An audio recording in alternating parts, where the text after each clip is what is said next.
so many systems are broken. If you as a community don't sort that out yourselves, it ain't gonna happen. We want decentralized, biodiverse, culturally diverse, economically diverse, flourishing society. This movement is about creating a more beautiful reality for everyone. To be truly ecological, the economy has to be localized.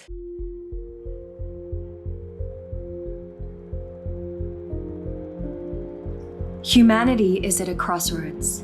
The choice is stark.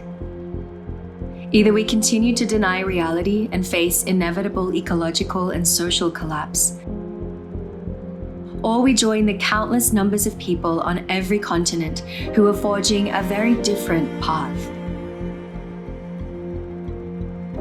For thousands of years, our cultures were finely tuned to the infinite diversity of the natural world. The way we lived our lives and the stories we told reflected our deep spiritual connections with life around us. Our skills were born of an evolving dialogue with the sun and moon, with water, plants, and animals. Human life in sustainable balance with the rest of creation. But in recent times, we have lost our way. A man-made consumer monoculture has ruptured our sacred connections with Mother Earth, fooling us into believing that we can create something better than life itself. A toxic combination of speed, distance, and scale has made care and accountability obsolete, giving rise to a de facto corporate empire that now threatens the well-being of virtually everyone on the planet. These days, we just hear about more and more crises in the news, and we're all running faster and faster just to keep a roof over our head. It's really easy to feel overwhelmed and hopeless. There's actually a huge cultural turning going on that is so positive, but we don't get to hear about it. When we step back to look at our economic system, it becomes clear that it's the main cause of increasing poverty worldwide, increasing pollution, increasing breakdown of every kind, polarization, anger, violence, and even war.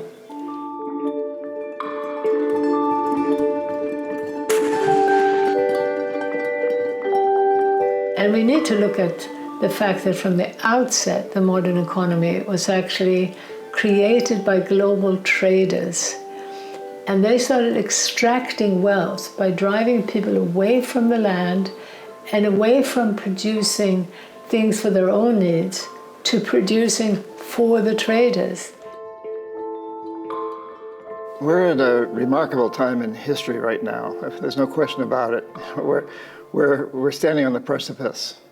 And the precipice is one that's caused by people like me when I was an economist. I was chief economist, but really as an economic hitman. And my job was to convince countries with resources our corporations coveted to basically turn those resources over to us. And we did this through debt, we did this through loans, we did this through building infrastructure. The World Bank and the IMF were set up near the end of World War II to rebuild the economies of Europe.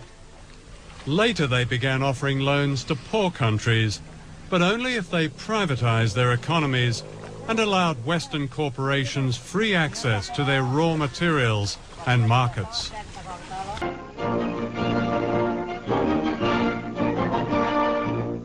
At Bretton Woods, New Hampshire, delegates from 44 allied and associate countries arrived for the opening of the United Nations Monetary and Financial Conference.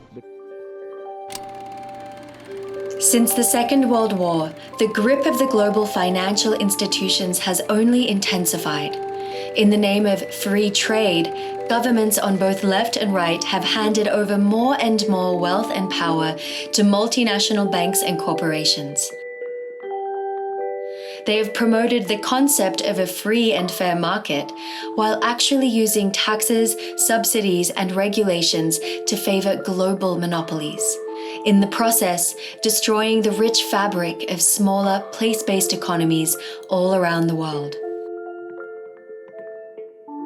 We were a kind of champion of Westernization, Americanization, and globalization. What we are experiencing now is not just an ecological disaster, but it's a cultural disaster. Life is becoming harder and harder. The gap between the rich and poor, widening. And poverty is really increasing rapidly. One of the big lies about why growth is necessary is that people will tell you that you need growth for poverty alleviation. The way that growth operates, it's operated in tandem with a real negative redistribution of wealth and income. So the benefits of growth, the wealth from growth, has been captured by an ever smaller minority of people, and ever larger amounts of the population are having to live with the damaging consequences of growth. If you and I have our car stolen, we have to buy a new car, it's good for GDP. If the water is so polluted, we have to buy it in bottles, great for GDP. If we get cancer, great for GDP. If we plant a garden and eat healthy food and stay healthy, that's bad for GDP.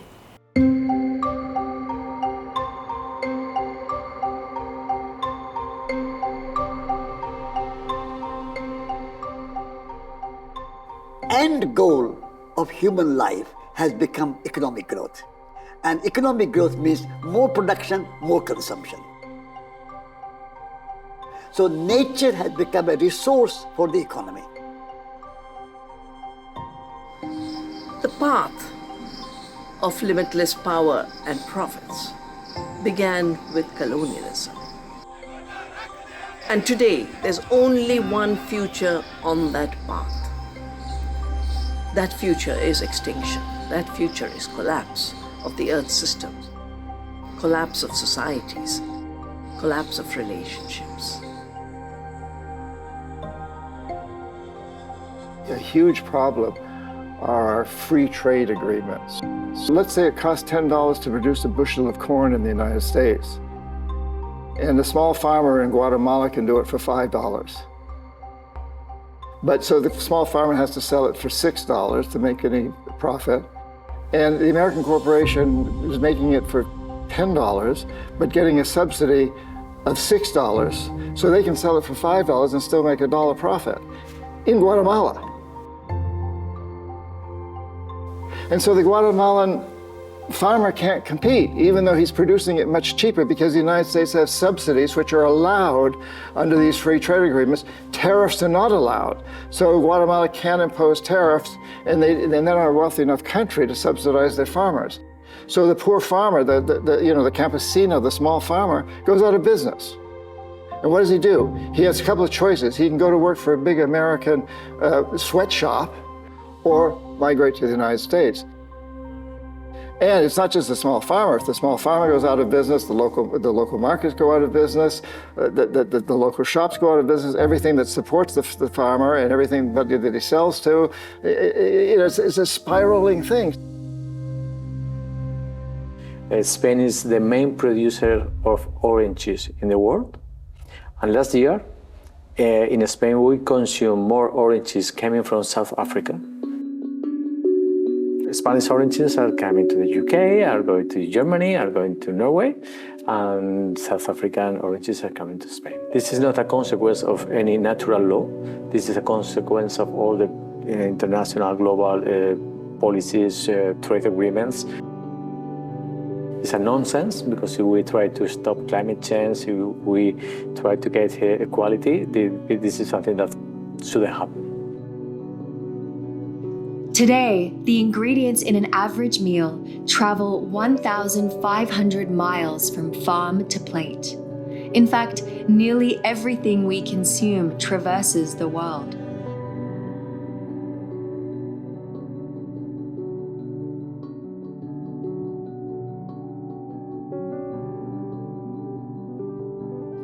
A vast network of ever larger ports, airports, and superhighways shuttle identical products back and forth, all courtesy of so-called free trade agreements.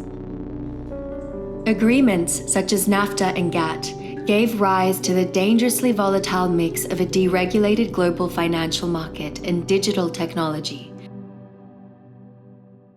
All the international maritime and air transportation, the emissions from this are not accounted by any country. Just think of all those vessels with all kinds of commodities from China to everywhere, from mining, with soy, with oil, with liquefied gas. Those emissions are nobody's emission, because one of the key assumptions of the climate policy is that you cannot harm trade. Governments are handcuffed, but they actually handcuff themselves by signing these treaties, as they said, that allows corporations to sue a government if the government passes a law that could, not even does, but could reduce profits. Worst of all, what court does it go to? It's a corporate court, right? It's not just a regular court of law. So the idea that you are, as a government, whose obligation should be to protect the health and the environment of your country and your people, are signing away your right to do so. Surely this can't be the case.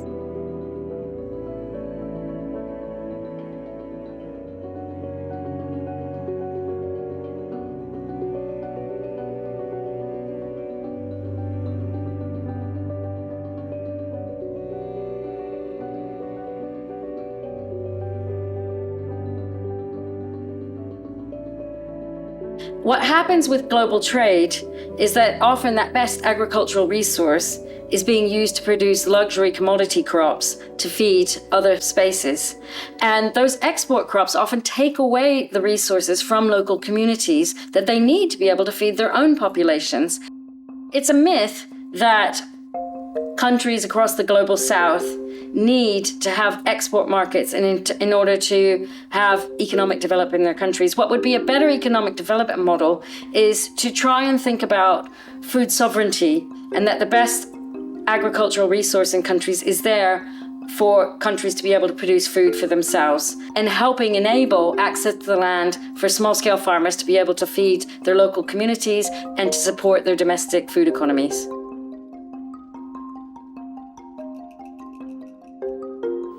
And in Africa, we have stood up with our 2 feet to defend our food systems, which we believe is right now is under threat by the green revolution in Africa, which is being driven by the corporates, which actually do not feed the majority of us. We are actually moving around in all the 54 countries in Africa with My Food is African campaign. My Food is African campaign is a campaign which is emphasizing that we need to eat food that is African, that is homegrown. Globalization ruined diversity in our food and ruined diversity of our culture, ruined diversity of thinking. It ruined everything. So now people, the whole country, think the same way and do the same thing. That means work hard to make money. Don't care about themselves. Don't care about nature. Don't care about family. Don't care about anything. Money is number one. Because of the concentration of power and wealth in global corporations, essentially, virtually every avenue of knowledge has been colonized. So that's from schools to universities, it's of course in the media, and it's even in mainstream science.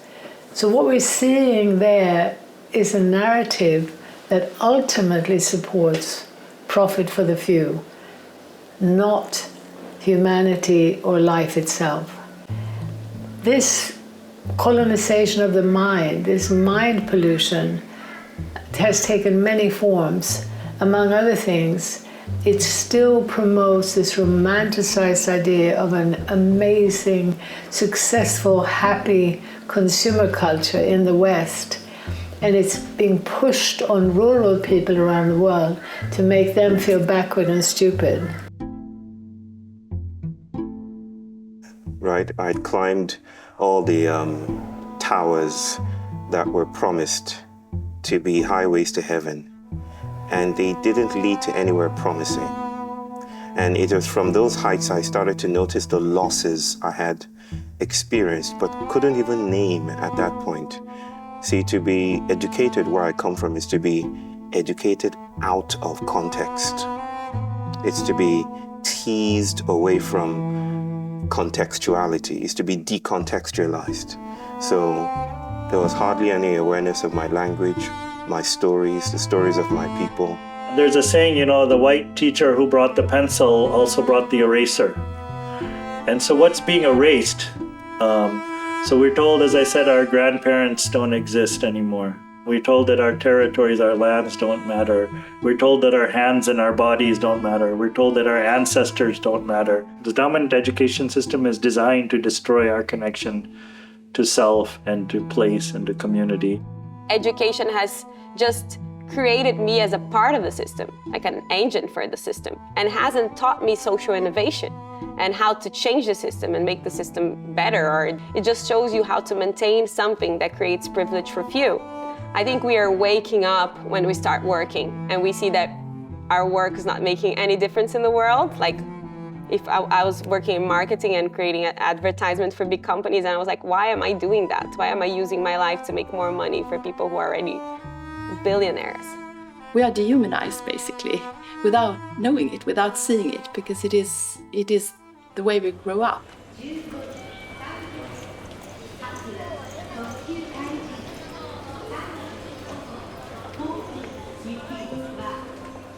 On the surface, everything is fine. It's well controlled by education system, media, and people still buy this, notion or illusion that everything's working all right. As the cost of living increases, our interactions have become increasingly brief and transactional, and we're encouraged to seek belonging through consumerism, stuffing a void in ourselves instead of addressing our spiritual need for connection to others and to nature. Meanwhile, the world of social media is becoming our new reality, an anonymous place of ruthless competition, division, and alienation. We're being pitched one against another artificially, partly by the system of capitalism, which is all about competition, and partly by social media, which thrives on polarization. But there is a massive increase in mental illness. Very few people feel grounded and happy with their lives now. And this is not surprising, because there are three things that give meaning and fulfillment to human life, above all. One is belonging to a stable, secure community in which you feel you belong, where you know you can trust, where you share values, where you can open your doors to people and share your lives with them. The second is the relationship with the natural world. And I think the third one is the relationship with the divine. We're going through this spiritual crisis. Our children are harming themselves, or isolating themselves. They kill themselves,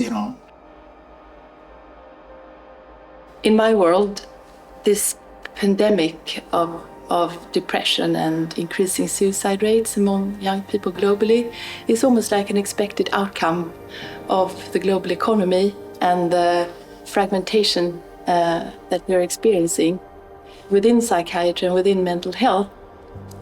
There's been almost like an effort to isolate this problem from the meta-crisis and almost kind of put the blame back on the individual and say, what's wrong with you? And then how can we fix you?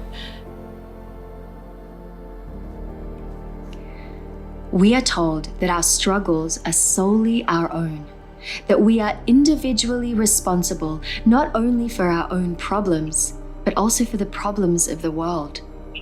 But the reality is that the multiple crises we face are systemic. climate change, the breakdown of democracy, our own depression and anxiety can all be traced back to the same root cause: an economy almost wholly divorced from the living world. Localization is about moving in exactly the opposite direction of the globalizing path.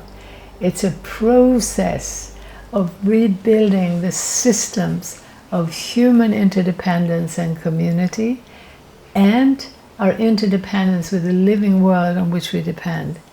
It's about creating more accountable, more visible systems so that we're not trapped in a world where we can't even see the impact we have on other people or on the natural world. It's a coming home to the way that we evolved. For most of our time on this planet, that's how we lived. And it meant that young and old were deeply connected, were supporting each other through their entire life. It meant that we knew that we belonged, we knew who we were, because our identities were shaped by those relationships. In the absolute heart of darkness of this crisis of meaning that defines our civilization, there is a different path that is starting to emerge. And that's why I think that even though consumerism seems to have us in such a tight grip, actually that grip may be a lot more fragile than it seems.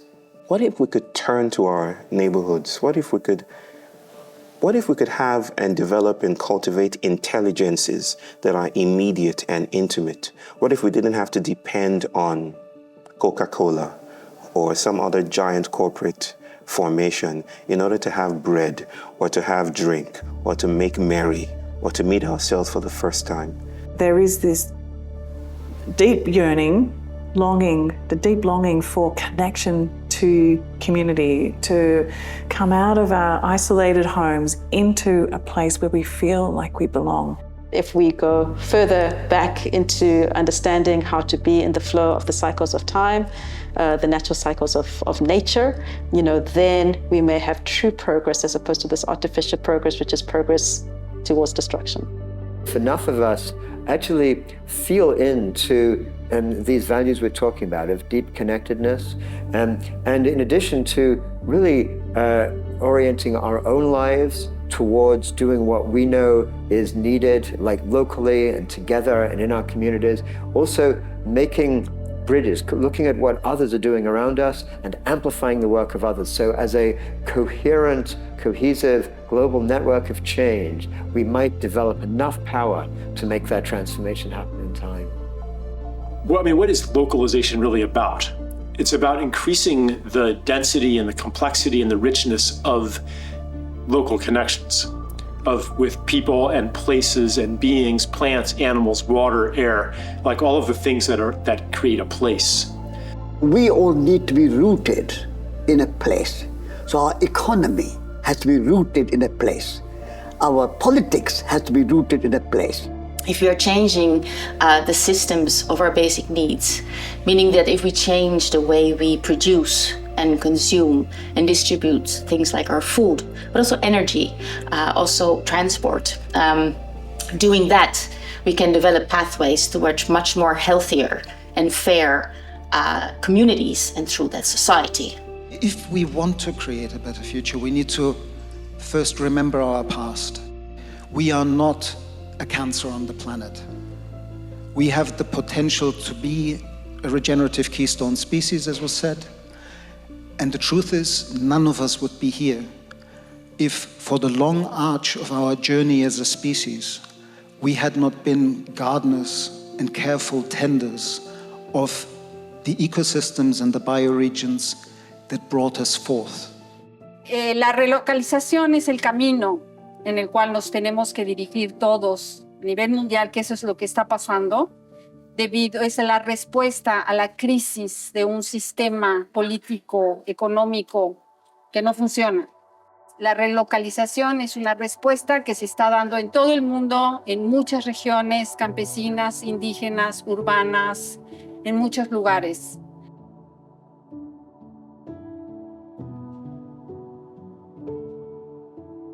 Localization isn't about withdrawing from the world or only being concerned about our own needs.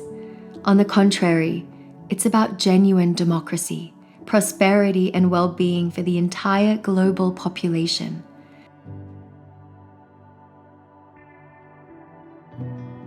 We actually can't have localization if global power structures are invested in a corporate state nexus that's sole job is to undermine our livelihoods, our life force, our well-being.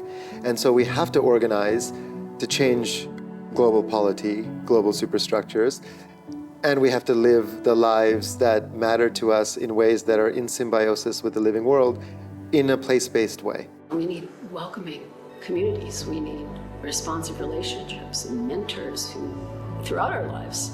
And we need play and nature, immersion, and connection, and healing practices to get us back in balance with one another, with ourselves, with nature. And so it is a restructuring issue, and I think it fits very well with localization.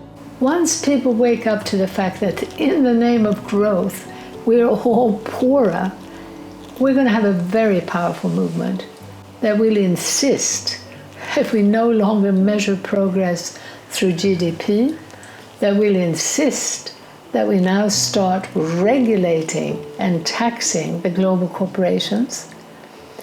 We also need to be demanding a decentralization in terms of economic power from the nation state to the region and to the local level. That decentralization would mean the ability to tax and subsidize at the local level. The ability, the ease to also support and invest in your local businesses and communities. If we don't have economic power, we don't have political power. So we really want to encourage the decentralization of the economy as a priority. And with that comes the decentralization of real political power. We've demonstrated that we can change not just economic policy, but the layout of our towns and cities, that we can revalue the kind of work that people do and shift economic purpose, change what companies are producing almost overnight when the will is there. There's so many things we can do, but one thing is nurture local businesses and get all of the additional benefits of local business, which include more income, more wealth, more jobs, better environmental protection, better civic participation, more public health from better food.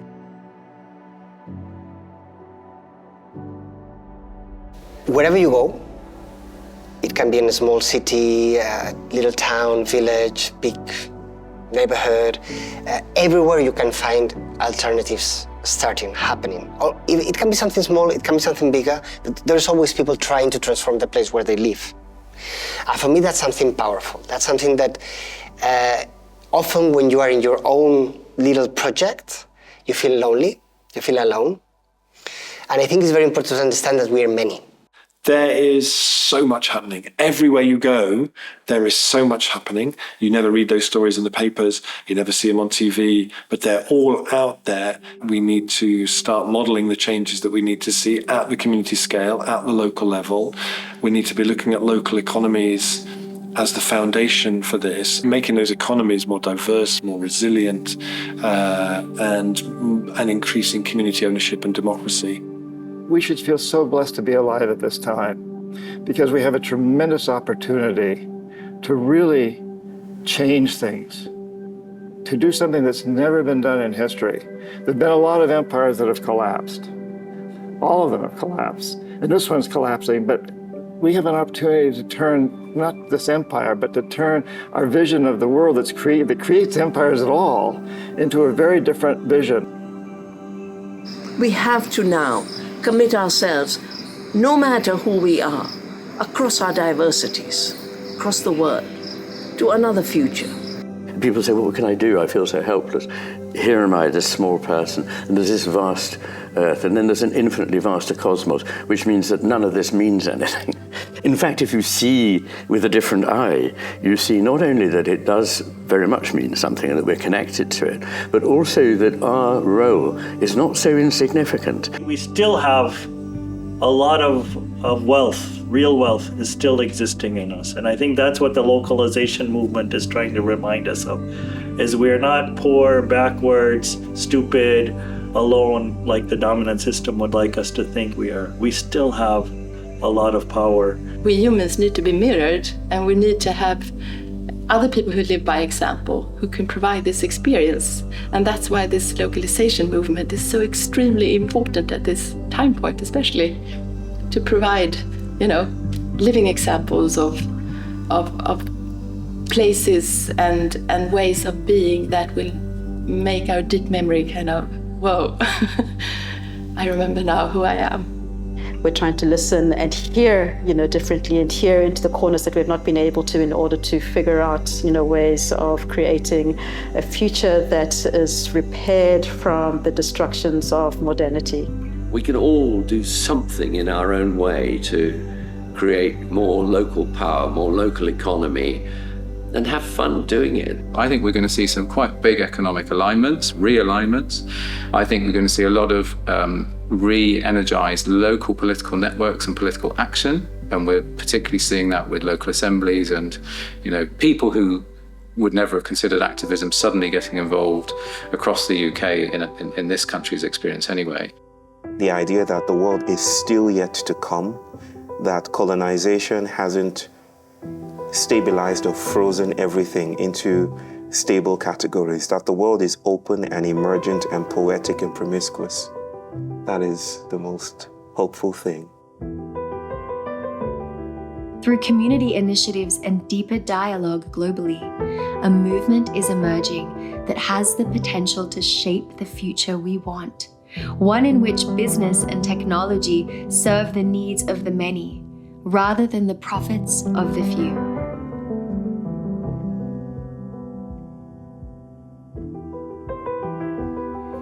Join us in this worldwide movement. Together we can turn the tide away from the destruction of ourselves and the planet and return home to Earth, to a local future.